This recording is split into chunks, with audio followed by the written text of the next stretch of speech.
പ്രധാനപ്പെട്ട കാര്യം ഇന്ന് രാവിലെ 11 മണിയോടുകൂടിയാണ് ഡ്രഡ്ജർ കമ്പനിയുമായി ബന്ധപ്പെട്ടുകൊണ്ടുള്ള അതിൻ്റെ ഡൈവർമാർ ആ മേഖലയിൽ വലിയ രീതിയിലുള്ള പരിശോധന നടത്തിയത്. അതേ തുടർന്നാണ് പിന്നീട് അണ്ടർ വാട്ടർ ക്യാമറ ഉൾപ്പെടെ പ്രദേശത്തേക്ക് എത്തിച്ച് ജലത്തിനടിയിലേക്ക് പരിശോധന നടത്തിയിട്ടുണ്ടായിരുന്നത്. അതിനുശേഷം ക്രെയിൻ ഉപയോഗിച്ചുകൊണ്ട് അത് ഹുക്ക് ചെയ്യുന്ന നടപടിയിലേക്ക് കടക്കുകയും ചെയ്തു. വേലിയേറ്റത്തിൻ്റെ സമയമായതുകൊണ്ട് വേലി ഇറക്കത്തിലേക്ക് പോകുന്ന ഘട്ടം വരെ ഇങ്ങനെ തുടരാനുള്ള തീരുമാനം കൈക്കൊള്ളുകയായിരുന്നു. അതിനുശേഷമാണിപ്പോൾ കാർവാർ MLA സതീഷ് സൈനി അടക്കമുള്ള ആളുകൾ ഈ മേഖലയിലേക്ക് എത്തിയിട്ടുള്ളത്. അല്പസമയത്തിനകം തന്നെ നേരത്തെ കണ്ടെത്തിയിട്ടുള്ള ലോഹഭാഗം അത് ഉയർത്തുമെന്നുള്ളതാണ് നമ്മൾ മനസ്സിലാക്കുകയും ചെയ്യുന്നത്.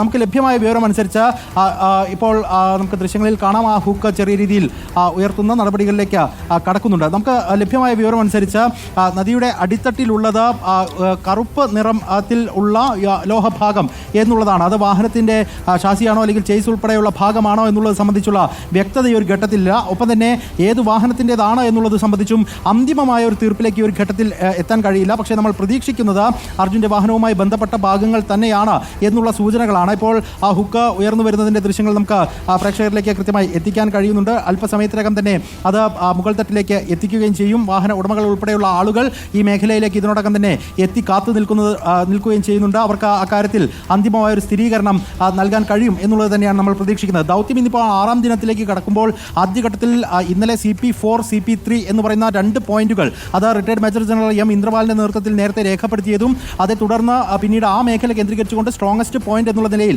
അവിടെ പരിശോധന നടത്തുകയും ചെയ്തിട്ടുണ്ടായിരുന്നു. പക്ഷേ കാര്യമാത്ര പ്രസക്തമായി നമുക്ക് അവിടെ നിന്നും ഒന്നും തന്നെ കണ്ടെത്താൻ കഴിഞ്ഞിരുന്നില്ല. പിന്നീടാണ് കോൺടാക്ട് പോയിന്റ് 2, കോൺടാക്ട് പോയിന്റ് 1 എന്നിവ കേന്ദ്രീകരിച്ചുകൊണ്ടുള്ള പരിശോധനയിലേക്ക് പോകാനുള്ള തീരുമാനമുണ്ടായത്. ഏതാണ്ട് നേരത്തെ മാർക്ക് ചെയ്ത 65 മീറ്റർ ദൂരം, അതായത് കരയിൽ നിന്ന് 65 മീറ്റർ മാത്രം ദൂരത്തിലുള്ള ഒരു പ്രദേശത്ത് CP2 എന്ന് രേഖപ്പെടുത്തിയ മേഖലയിൽ നിന്നാണ് ഇപ്പോൾ നമ്മൾ ദൃശ്യങ്ങളിൽ കാണുന്നത് പോലെ ആ ഒരു ക്രെയിൻ ഉപയോഗിച്ചുകൊണ്ട് ഈ മെറ്റൽ പാർട്ട് ഉയർത്തിയെടുക്കുന്നത്. പക്ഷേ ഈ ഇരുമ്പ് ഭാഗത്തിൻ്റെ കറുപ്പ് നിറത്തിലുള്ള ഇരുമ്പ് ഭാഗത്തിൻ്റെ മുകൾ തട്ടിൽ പാറക്കഷ്ണങ്ങൾ ഉണ്ട് എന്നുള്ളതാണ് നമുക്ക് ഈ ഡ്രഡ്ജർ കമ്പനിയുമായി ബന്ധപ്പെട്ടപ്പോൾ മനസ്സിലാക്കാൻ സാധിച്ചത്. അതുകൊണ്ട് തന്നെയാണ് ഈ ഒരു ഹൈ ടൈഡിൽ നിന്ന് മാറി ലോ ടൈഡിലേക്ക് എത്തുന്ന സമയം വരെ ഒരു കാത്തിരിപ്പ് എന്നുള്ള നിലയിലേക്ക് മാറിയതും. ഒപ്പം തന്നെ MLA ഉൾപ്പെടെയുള്ള ആളുകൾ ഈ മേഖലയിലേക്ക് എത്തണം എന്നുള്ള ആവശ്യവും കൂടി പരിഗണിച്ചാണ് ഇത്രയും സമയം ഈ ഒരു ദൗത്യം അല്പമെങ്കിലും നീണ്ടുപോയതെന്ന് പറയേണ്ടി വരും. എന്തായാലും ഒരു ശുഭസൂചകമായ വിവരത്തിലേക്ക് എത്തുമെന്നുള്ള ചില സൂചനകൾ തന്നെയാണ് ഈ ഒരു ഘട്ടത്തിൽ നമുക്ക് പങ്കുവെക്കാൻ കഴിയുന്നത്. നേരത്തെ